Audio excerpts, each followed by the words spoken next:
Hello students, BSc third year unit second paper third. Last class में हमने इसमें start किया था कि प्रतिरोधी जब बल लगता है तो हम किस तरह से उसमें उस गति की विवेचना करते हैं। तो हमने इनकम्प्लीट इसे सॉल्व कर लिया था। आज की क्लास में हम इसे कंप्लीट करेंगे और इसका जो सेकंड पॉइंट है उसे हम नोट करेंगे। ठीक है, तो कल हमने यहाँ तक जो एक रैखिक अवकल समीकरण आ गई उसे निकालने का फॉर्मूला हमने पुट कर लिया था।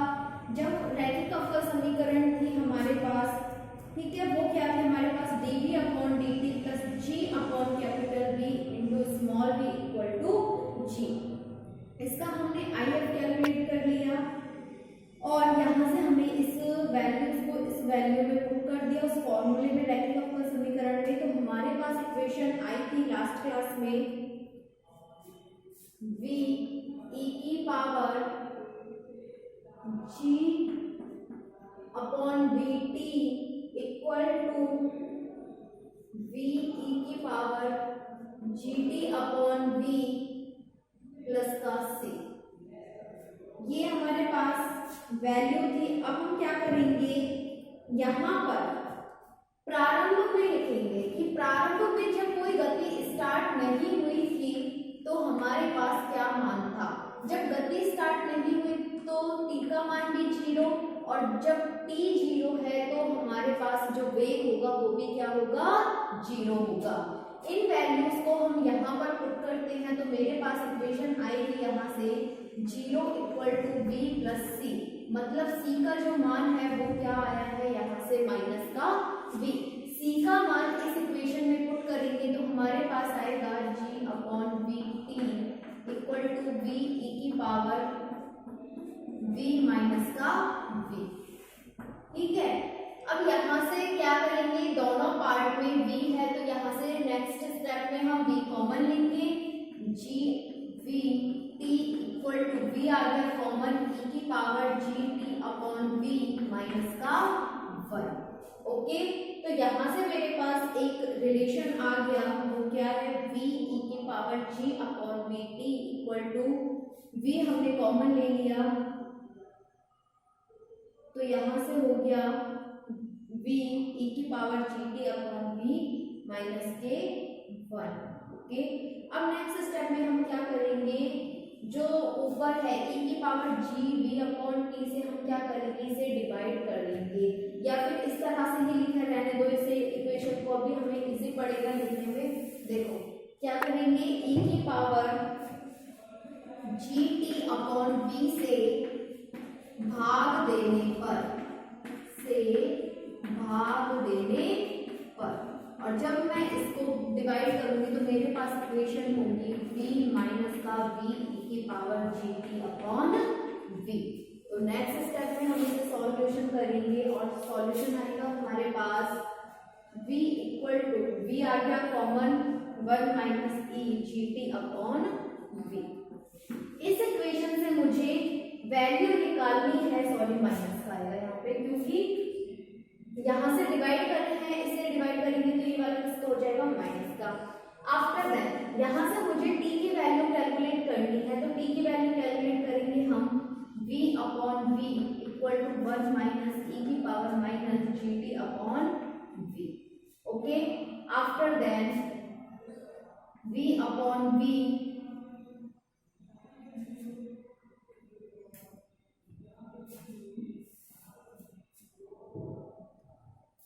e की पावर माइनस का g T upon v equal to 1 minus v upon capital V।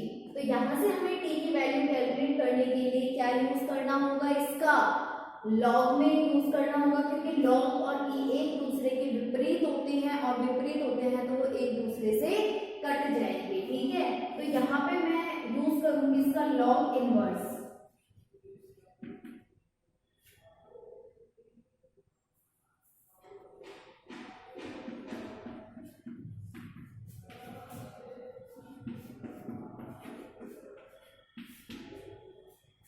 Okay, तो देखो अब आगे लॉग और ई एक दूसरे के अपोजिट है, विपरीत है, तो ये दोनों एक दूसरे से कट जाएंगे, तो मेरे पास इक्वेशन आएगी minus g T upon we equal to log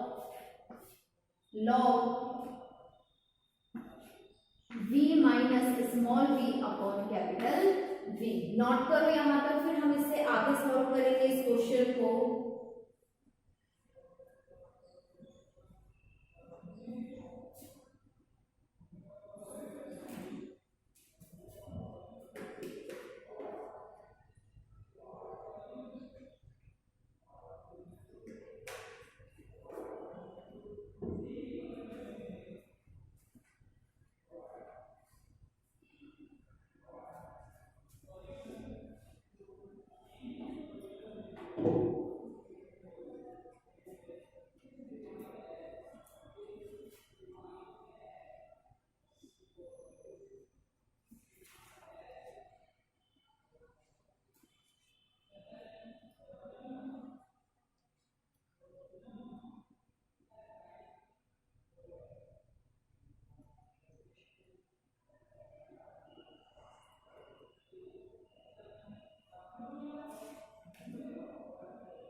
तो यहाँ नोट कर लिया, तो देखो आगे नेक्स्ट स्टेप में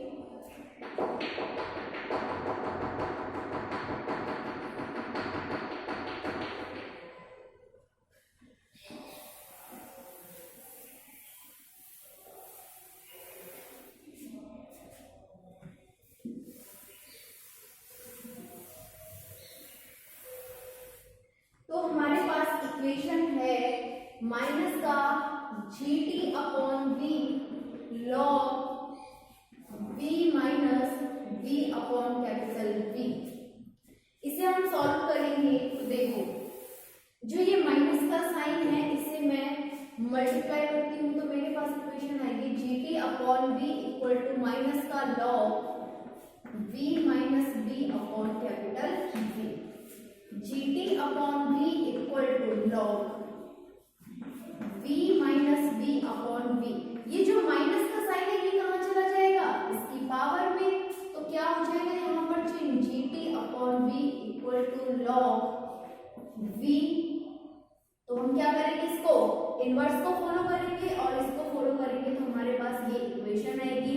यहाँ से हमें t की वैल्यू कैलकुलेट करनी है, t का मान आ जाएगा v upon G log v upon v minus का। ओके, तो t का जो मान होगा हमारे पास वो होगा v upon G log v upon v minus v। अब मुझे ये नहीं पता कौन से नंबर की इक्वेशन है। देखो एक नंबर हमने शुरू में दे दिया था, दूसरा नंबर हमने k के मान को, तीसरा नंबर और ये चौथा इक्वेशन दे दो, और आपकी जो भी कंटिन्यू में चल रही है उनको कंटिन्यू में लिख लेना, ठीक है। अब देखो हमारे पास यहाँ क्या आ गया, t का मान आ गया, t का मान आ गया, तो हमने किस इक्वेशन को सॉल्व कर रहे थे हम, dx अपॉन dt, हम इक्वेशन को सॉल्व कर रहे थे v equal to v 1 minus e की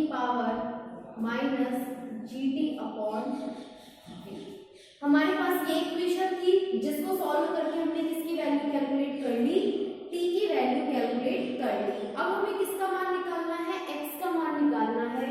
तो हम जानते हैं जो ये v है ये क्या है, वेग है, और वेग क्या होता है, उसकी स्थिति में परिवर्तन की दर। तो मैं इस वेग को क्या लिख सकती हूँ, dx/dt से भी शो कर सकते हैं इसे। तो v 1 माइनस e की power minus gt upon v। अब क्या करूंगा इसका कि मेरे पास x का मान आ जाए तो क्या करना पड़ेगा, समाकलन करने पर। तो लिखो आगे, दोनों पक्षों का समाकलन करने पर, दोनों पक्षों का समाकलन करने पर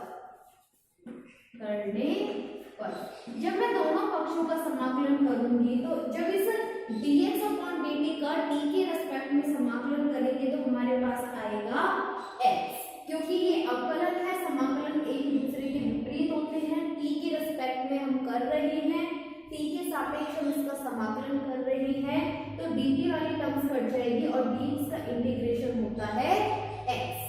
v को इससे मल्टीप्लाई करेंगे तो v, और t के रेस्पेक्ट में करेंगे v तो हो गया कांस्टेंट और dt का हो जाएगा t, माइनस का v कांस्टेंट e की power minus gt upon v, क्योंकि e की पावर का सेम रहेगा। और जब हम इसका करेंगे t के रेस्पेक्ट में तो क्या आ जाएगा, माइनस का g upon v। It means हमारे पास x की वैल्यू आएगी vt, माइनस का माइनस माइनस हो जाएगा प्लस, ठीक है, ये v स्क्वायर चला जाएगा ऊपर, v square upon g e की पावर माइनस का gt अपॉन v। ओके, तो मेरे पास जो इसका मान आया है वो मान आया है vt plus v square upon g e की power minus gt upon v plus का एक कांस्टेंट लग जाएगा यहाँ पर c1, तो एक कांस्टेंट यूज कर लो यहाँ पर c1। अब हम क्या करेंगे, इस c1 का मान निकालेंगे, ठीक है। और इस c1 का मान हम कैसे निकालेंगे, प्रारंभ में जब कोई गति स्टार्ट नहीं हुई है। अब हम बार प्रारंभ में क्यों जा रहे हैं, क्योंकि जब हमने गति स्टार्ट करी थी, यानी कि जब वो बिंदु O पर था, जब वो पॉइंट बिंदु O पर था तो हमारे पास टाइम भी 0 था और उसकी जो दूरी थी वो भी किसके इक्वल थी, 0 के इक्वल थी। ओके, नोट करो इसे।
नेक्स्ट स्टेप लिखेंगे हम प्रारंभ में। अब हम स्टार्टिंग पॉइंट पर देखेंगे। प्रारंभ में हमने देखा कि जो t का मान है वो भी 0 के इक्वल है, जो उसका वेग है वो भी क्या है, 0 है। इन मानों को इस इक्वेशन में पुट करो तो देखो जब हम इसका मान इस इक्वेशन में पुट करेंगे तो हमारे पास यहाँ v है, तो यहाँ पर क्या हो जाएगा, ये dx upon dt equal to 0। और अगर हम यहाँ से इसका मान निकालेंगे, जब कोई भी O पॉइंट पर है तो उसकी कोई भी दूरी नहीं होगी क्योंकि उसने गति प्रारंभ नहीं की, तो उसकी जो दूरी का मान है वो भी हो जाएगा 0। 0 equal to 0 plus v square upon g e की पावर 0 प्लस का c। इट मीन c का मान आ गया यहाँ से माइनस का v square upon g।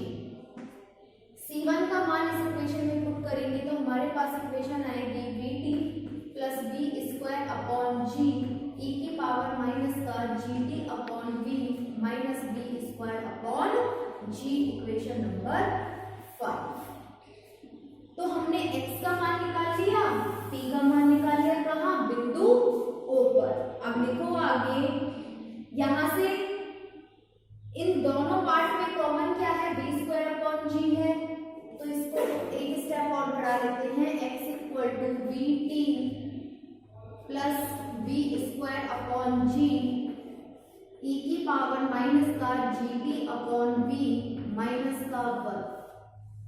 Okay, तो यहाँ हमारे पास इसकी वैल्यू आ गई, x की वैल्यू आ गई। इस समीकरण को आप नंबर दे देना समीकरण नंबर 5।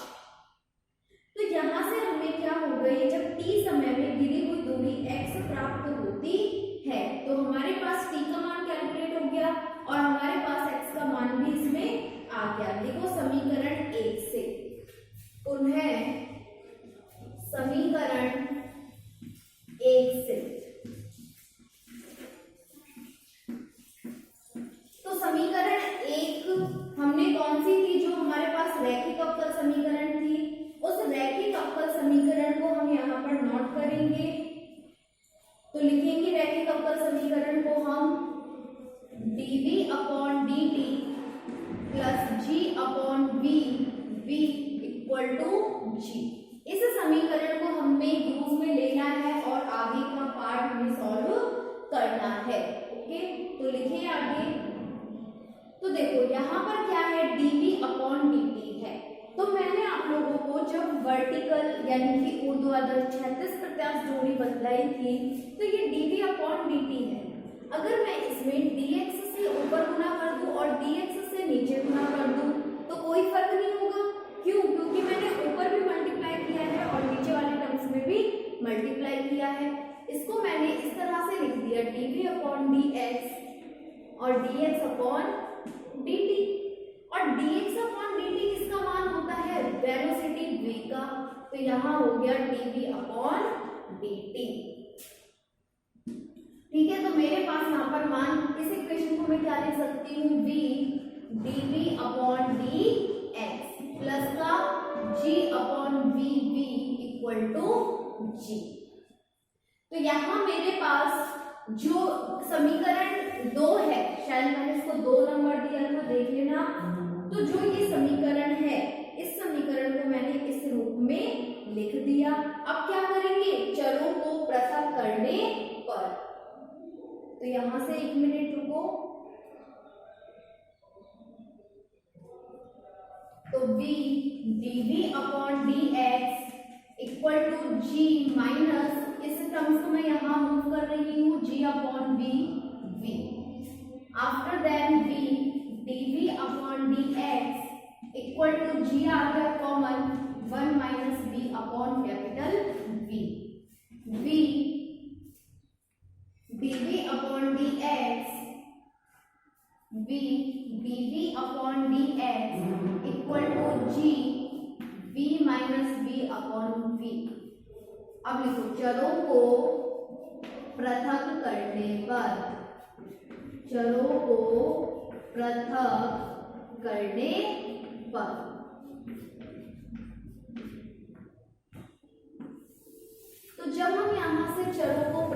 करेंगे तो हमारे पास क्या इक्वेशन आएगी, देखो v dv upon v minus v, और यहाँ आ गया capital V equal to g d x. तो हमारे पास ये इक्वेशन आ जाएगी यहां से। एक मिनट, देखो दूसरा जो ये v है ये क्या है, हमारा कांस्टेंट है, तो क्या मैं इसको इस तरह से लिख सकती हूँ, इस v को यहाँ ना लिख के यहाँ लिख सकते हैं, क्योंकि क्या, क्योंकि ये एक कांस्टेंट है, कांस्टेंट है, तो इस v को मैंने यहाँ पर ट्रांसफर कर दिया बस। ओके, तो यहाँ मेरे पास इक्वेशन है v upon v minus v dv g upon v dx।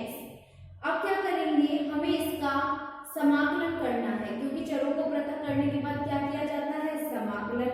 और समाकलन करने के लिए इस स्टेप को मुझे क्या करना पड़ेगा, डिवाइड करना पड़ेगा। किस तरह से डिवाइड करेंगे कि -1 हो जाए और हमारे पास इस जो ये टर्म्स है ये थोड़ा इजी वे में टूट जाए। तो देखो इसको अगर मैं v अपॉन v माइनस का 1 लिखूं तो यहां से ये हो जाएगा सॉल्व, तो g upon v dx। Okay, after that यहां से मैंने v माइनस v को w के इक्वल माना, इसका जब हम डिफरेंशिएशन अवकलन करेंगे तो 0 होगा, माइनस का dv इक्वल टू dw, तो dv इक्वल टू माइनस का dw अपॉन ये v तो रहेगा एज इट इज आगे, तो v dw अपॉन v। तो यहाँ पर dw अपॉन w क्या हो जाएगा, लॉग में आ जाएगा, तो यहाँ इसको हम किस में चेंज करेंगे, लॉग में चेंज करेंगे। तो देखो माइनस का v एज इट इज रहा, dw upon w log w, और लॉग w की वैल्यू पुट कर दो v माइनस का v, माइनस dv को 1 से मल्टीप्लाई करेंगे dv, और dv का इंटीग्रेशन समाकलन करेंगे तो क्या आएगा, v equal to g upon v, dx का समाकलन x और एक कांस्टेंट लग गया c2। तो हमारे पास यहाँ पर ये इक्वेशन आ गई, यहाँ तक नोट करो, फिर हम c2 का मान निकालेंगे। ओके,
वो मुझे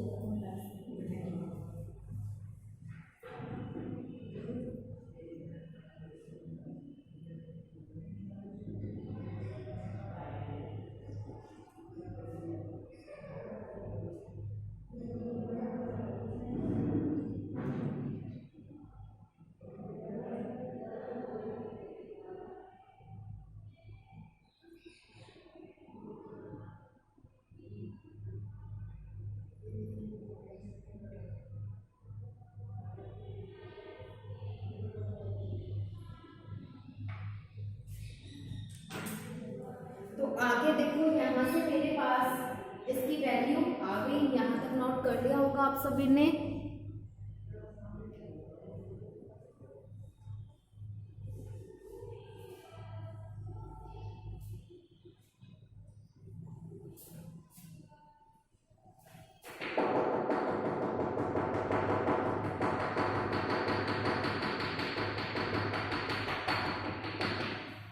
तो देखो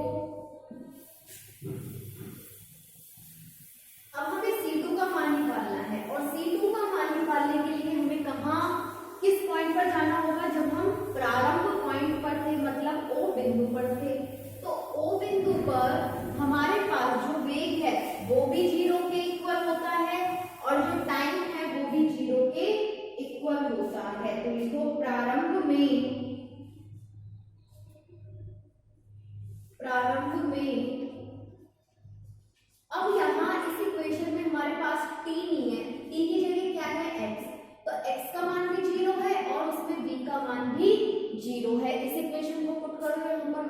का v log v minus 0 minus का 0 0 प्लस का c2। तो यहां से क्या करेंगे, हम इसको इसकी पावर में भेज देंगे तो हमारे पास जो यहाँ पर C2 का मान आएगा वो आएगा माइनस का v log v। C2 का मान दिए हुए समीकरण में रखने पर, C2 का मान रखने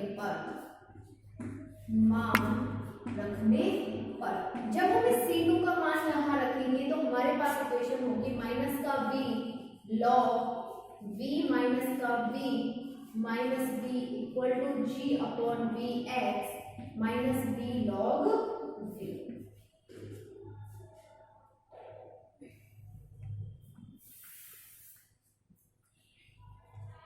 तो यहां से मैं gx अपॉन v का मान निकालूंगी, ठीक है। तो gx अपॉन v का मान निकालेंगे तो ये वाली टर्म्स भी किस साइड आ जाएगी, लेफ्ट हैंड साइड में। तो minus b log v minus b minus का v प्लस का v log v। तो ये टर्म्स हमारे कहाँ किस साइड में आ गई, लेफ्ट हैंड साइड में। तो हमारे पास किसकी वैल्यू निकल गई, gx अपॉन v की। ओके, अब देखो हमारे पास दो टर्म्स हैं v log में, तो दो टर्म्स हैं, ये टर्म्स भी हमारी v log में है और ये टर्म्स भी हमारी v log में है। तो हम क्या करेंगे, दोनों टर्म्स में से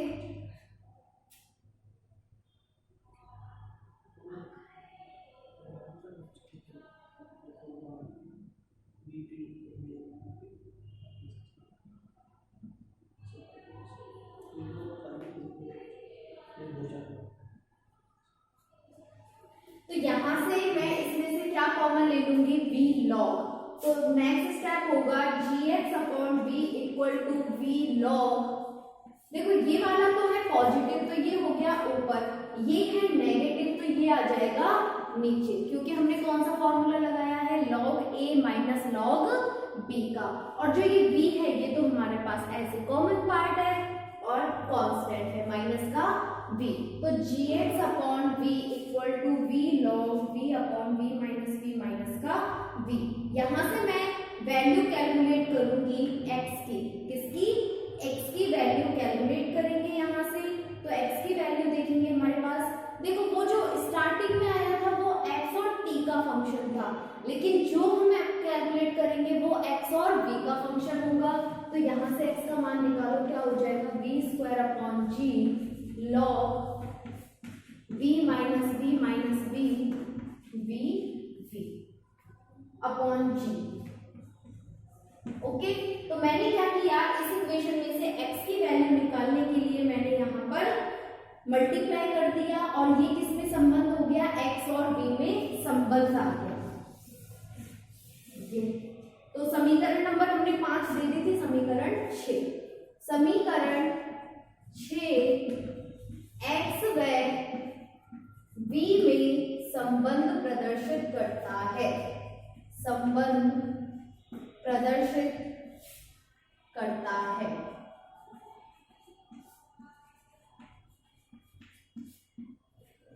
ओके, तो यहां तक हमने इसे सॉल्व कर लिया। जब आपका क्वेश्चन आएगा, या तो आपको जो मैंने x बराबर t में जो संबंध लिखवाया ना, समीकरण 5 करके लिखवाई होगी, या तो आपको क्वेश्चन में वो पूछेगा तो हमें सीधा फॉर्मूला पुट करना है, या आपसे समीकरण 6 वाला फॉर्मूला पूछेगा आपके क्वेश्चंस में कि x और v में क्या संबंध है, और जब हम क्वेश्चन सॉल्व करेंगे तो हम दोनों को सीधे ही नोट कर देंगे। क्लियर ना, नोट कर लो यहाँ तक, फिर हम नेक्स्ट टॉपिक डिस्कस करेंगे इसका।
कर लिया था। नेक्स्ट लिखो आप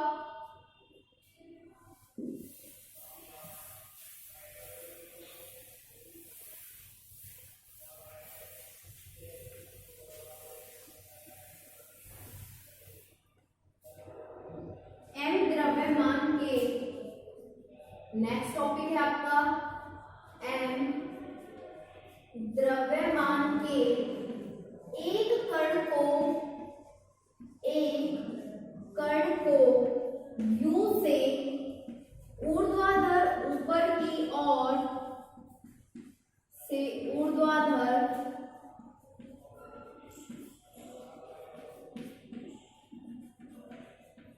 ऊपर की ओर ऐसे माध्यम में फेंका जाता है, ऐसे माध्यम में फेंका जाता है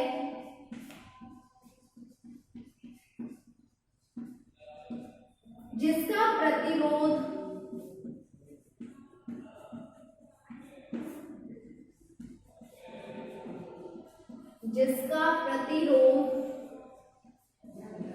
वेग के समानुपाती हो, वेग के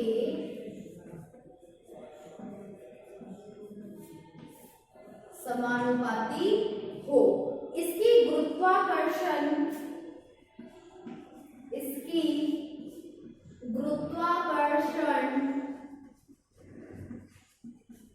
माना अचल के अधीन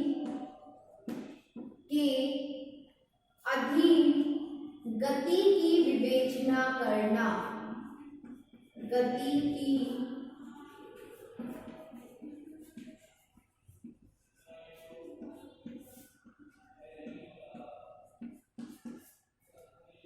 नोट कर वैसे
तो इसका प्रूफ आज की क्लास में किसी भी कंडीशन में कंप्लीट नहीं हो पाएगा। हम इसे नेक्स्ट क्लास में डिस्कस करेंगे कि किसी भी पिंड को या कण को ऐसे माध्यम में ऊपर की ओर, जो इससे पहले वाला था उसमें हमने क्या किया था कि हमने नीचे की ओर डाला था। जो गुरुत्वाकर्षण बल है ना वो किस साइड में लग रहा था, नीचे की ओर। यहाँ चेंज करके क्या कर दिया कि गुरुत्वाकर्षण बल कहाँ लगेगा, ऊपर की ओर। जब ऊपर की ओर बल लगेगा तो गुरुत्वाकर्षण को दिया है इसमें माना अचल, तो हम क्या करेंगे ऊर्ध्वाधर ऊपर की ओर इसका मान निकालना है। और ये जो कण या पिंड है m द्रव्यमान का, ये एक ऐसे माध्यम में गति करता है जिसका प्रतिरोध उसके वेग के क्या होता है, समानुपाती। तो इसको हम नेक्स्ट क्लास में सॉल्व करेंगे और देखेंगे कि क्या चेंज आता है जब वो पिंड नीचे की ओर जाता है और जब वो पिंड ऊपर की ओर जाता है। तो दोनों को हमें कंपैरिजन करके याद करना है ताकि जब हम क्वेश्चन सॉल्व करें तो हमारा गलत ना हो।